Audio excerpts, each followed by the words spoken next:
Good evening, this is Susan, and this is Susan's Ramblings. Please like, comment, and subscribe if you haven't already. And pass the word. We're looking for 100 subscribers.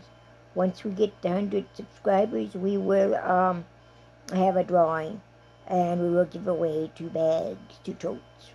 Have a great day. Now, first of all, I'm not going to sign off yet like I usually do. Um, I'm on here to tell you a little bit more about myself and why I believe God has worked in my life, how God has worked in my life. He sent me many miracles, and the miracles that I know, and I often wonder exactly what He has saved me for or what He has saved me from, because the things He saved me from are big events, are big doings.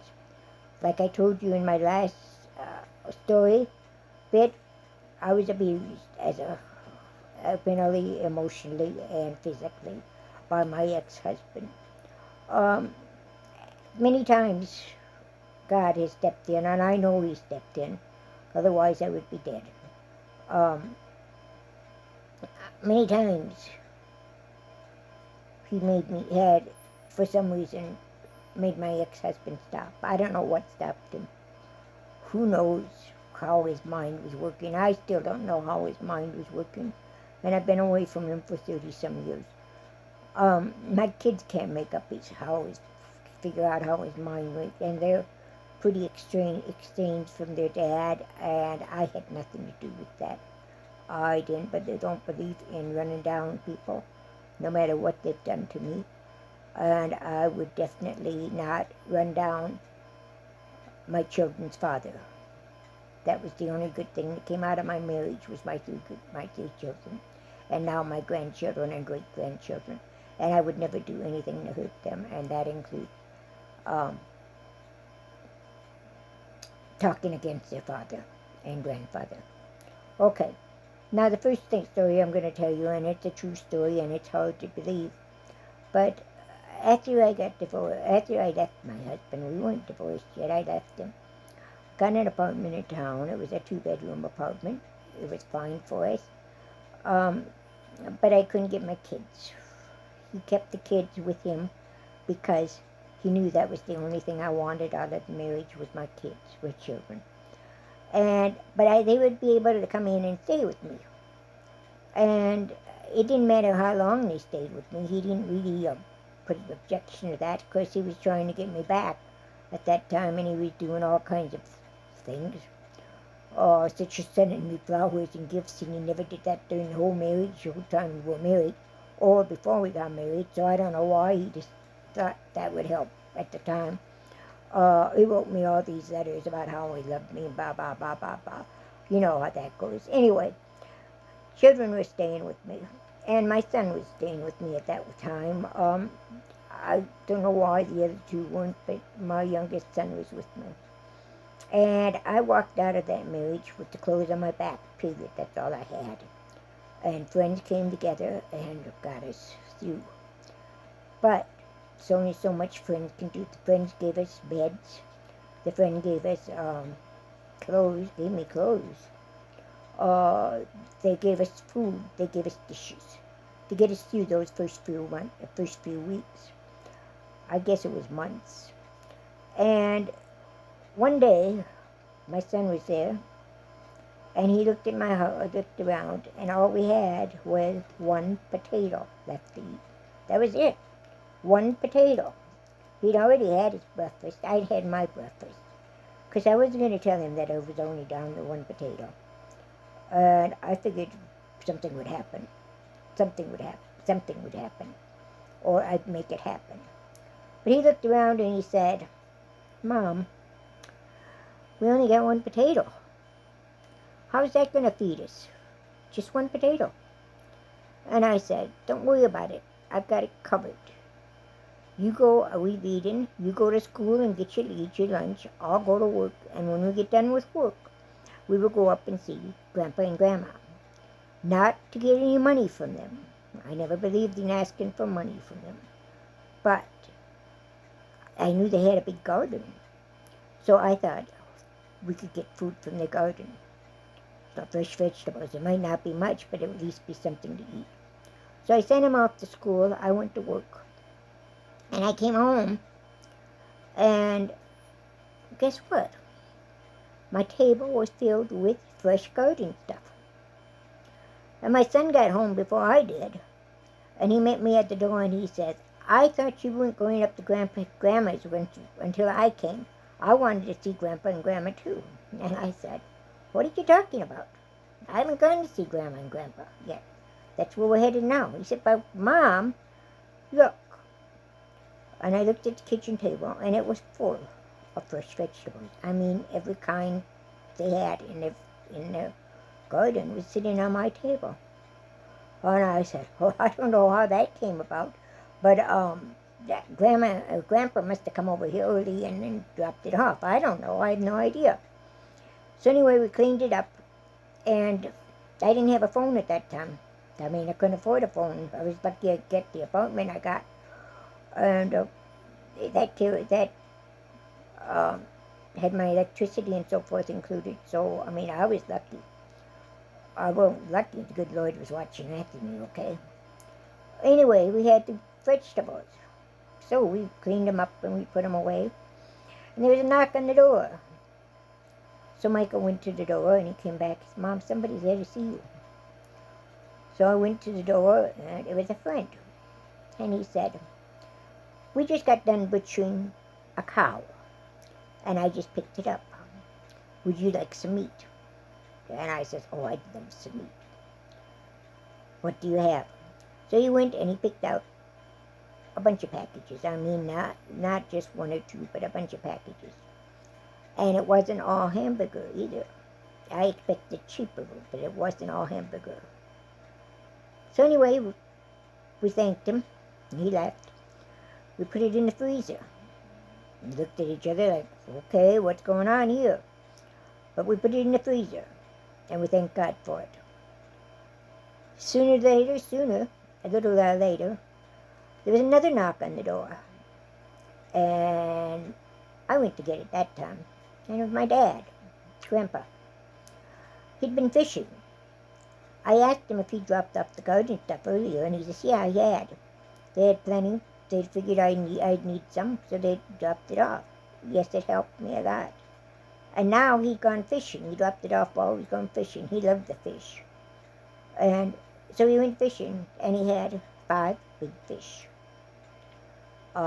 They were big. And he said, you know, I don't want to take these home. I don't want them. We have enough in the freezer. We're not going to be able to eat these all at one time. So, would you like some fish? And, of course, you know my answer. It was, yes, I'll take some fish. So we cleaned up the fish, and we put it in the freezer. And by that time, it was about supper time. So I asked my son, I said, what do you want to eat tonight? Who knew? He says, I want a steak. So that day we went from one potato in the morning to eating steak at night. Now you can't tell me that God didn't have something to do with this. Period. He did. Another thing that happened was, I believe in miracles. I know miracles happen and I believe in prayer. I know they happen because my prayers have been answered. Period. I'm still alive. I've still got my children. I still got my family. I got food to eat. I got a house to live in. That's all I really need, clothes to eat. That's all I really need. I'm alive. I survived that marriage. And I lived to be a lot older than I thought I would be. Okay? But another miracle. One day, my granddaughter was going to school. And she lived about 2.5 hours from us. And one day we got a call, one morning, her mother got a call from her boyfriend saying that Lexi had no balance, she couldn't balance herself. She was weaving and wavering around the house. She couldn't talk, her mouth she was slurring her words. She had a terrific headache. he wanted to know what to do. I mean, come on, they were only 18 years old. They had a small baby. They were going to school. They were away from home for the first time in their lives. And it's only a couple months later. Baby was maybe 3 months old, 4 months old, something like that. I mean, he was overwhelmed. And her mother told him to get her to a hospital as fast as possible. I mean, it had all the signs of a stroke, period. She was only 18. No, she was 19 years old. They were both 19 years old. I mean, come on. A stroke? That's my first thought. Anyway, her mother told him to take her to the hospital, and she'd be on her way. She was leaving right then. In the meantime, she called me, and she said that Lexi was really, really sick. They didn't know what was wrong. She was headed to the hospital. She told me the symptoms, and she says, you better pray, and you better pray hard, Mom, or we're going to lose her. So she was on her way down, okay?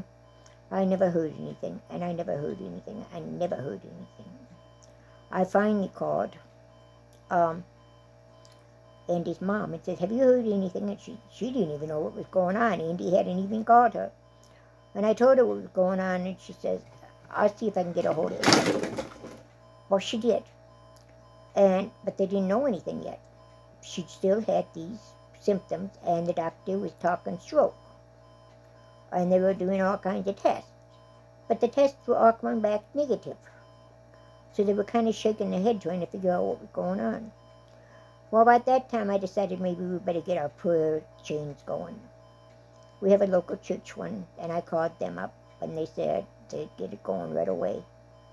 And I have a lot of friends in different prayer chains. And I let them know what was going on. And so their prayer chain started, and that covered the whole United States. So it was local, which was covering my town and my state.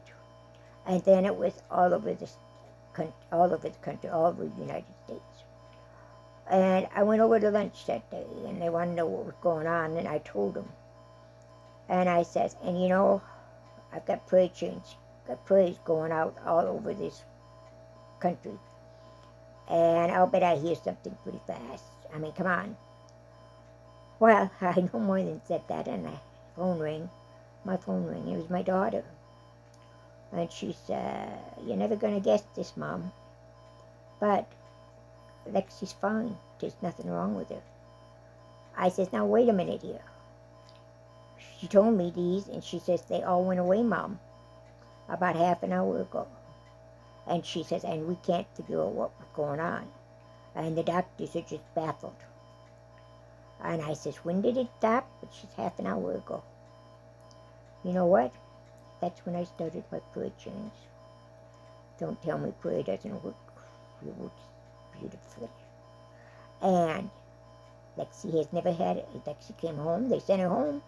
When they couldn't find anything wrong with her, all the tests were coming back negative. And believe me, they ran plenty of tests on her.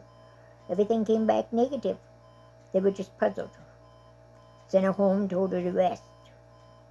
Well, she went home. You know, she hasn't had a symptom like that since that day. And it's been 10 years. Oh, 8 years. I'm sorry, 8 years. She hasn't had any of that symptom. So don't tell me prayer doesn't work. It works. And it works whenever you want it to work. There's other stories I could tell you about prayer. Maybe I will someday.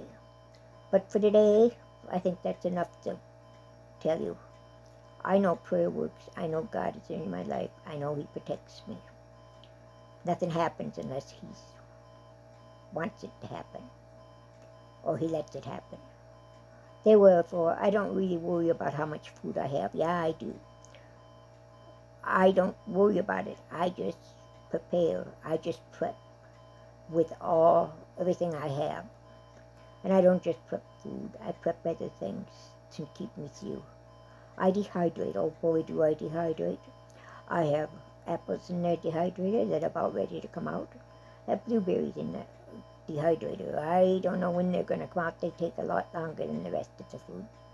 I've got corn, and I got broccoli, and I got, I don't remember what the green beans in there. they're about ready to come out, so I'll fill it up again. I have mushrooms to go in.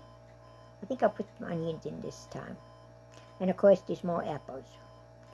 Potatoes are waiting. Uh, anyway, that's the way it goes. For canning, I can too. I'm an individual. I'm the only one living here. I'm the only one I feed for now. But I have enough food to share with my family. I can. I can anything and everything I can get, especially meat. I buy the meat when it's on sale. I buy a large amount of meat and I can it. That's what's going to save me. That stuff I can't can, I can't produce in my garden, and I can't have a garden because of my health. With arthritis and fibromyalgia and everything else I have wrong with me, and rheumatoid arthritis, I can't get down. There's no way I can have a garden. Physically and mentally, physically I can't handle it, period. But I have a good friend, and they have a huge garden, and they sell their produce all the time, and I get it from them. They have a beautiful garden. They have beautiful produce. It's a reasonable price, so I buy it, and I buy it in bulk there too, and I can. So I'm sitting fine. I got hamburger to go in the can, and I've got bacon to can, and yes, I buy bacon every time I see it on sale at a reasonable price, and I have got lots of bacon, and I've got to clear out my freezer to make room for my other foods that come on sale that I need and I don't have time to process, so I have to clean out my freezer. So the bacon is going to go. We'll can that too, and I think while I'm doing the bacon, I'll do some pork and beans and use the bacon as pork.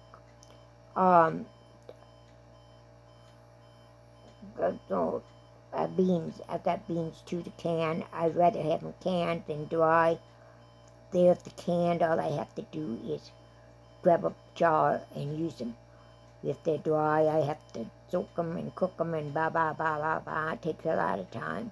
Where if I have a can and I want some beans, all I have to do is grab a can, a jar, and I've got beans and weenies I made myself. I don't know, last summer I experimented a lot. So I don't know, can't remember what I've got exactly. The beans I didn't can in water. I canned in broth, or I canned in tomato juice, V8 juice, anything that would give it a little bit more nutrition. And you can drain that off and use it in a soup or something like that. Or you can, and then use your beans cook them up and use them as refried beans. Or just dump the whole thing into a soup or into a pan and just eat them that way. Okay, that's enough for me. I'm experimenting making cheese, and I'm using shelf-stable milk. I've got both 2% and I've got whole milk. And I have got instant milk. And I have been researching, and I have found different videos on cheese making.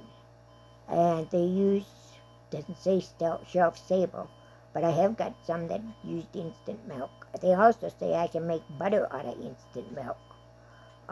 They say I can make mozzarella cheese, cottage cheese, or farmer's cheese. Cheddar cheese, they said I can make. Said I can make American cheese. All kinds of things. And some of them require cottage cheese to make. Well, if I make my own cottage cheese, I got my cottage cheese. I don't have to worry about buying it. So anyway, that's what I'm experimenting with. Some of the experiments are coming out fine. Some of them need a little tweaking, okay? Or I need a little practice, or the recipe doesn't work. Okay. But I have to decide which. And so that'll be coming up later on this week. I will have some information on that. So anyway, that's my story for today. Every Sunday I'll tell you some story. It'll be a true story, something that's happened to me that I can verify. So anyway, we'll see you tomorrow. Have a great day. Recipes coming up. I think we'll be using canned chicken, and then it'll be canned tuna, ramen noodles. so forth. Those are some of the recipes that are coming up. And I was make food dehydrating, my food. Most of it will be pantry foods, stuff I can just grab off my pantry, out of my pantry. So I won't be buying any special foods for this. All the food that's coming out with the recipes that are coming out will be from food that I have here in my house. And I will make them up and I will show them to you. I show them to you when they're finished. Okay? Have a great day. God bless you. Good night. Bye-bye.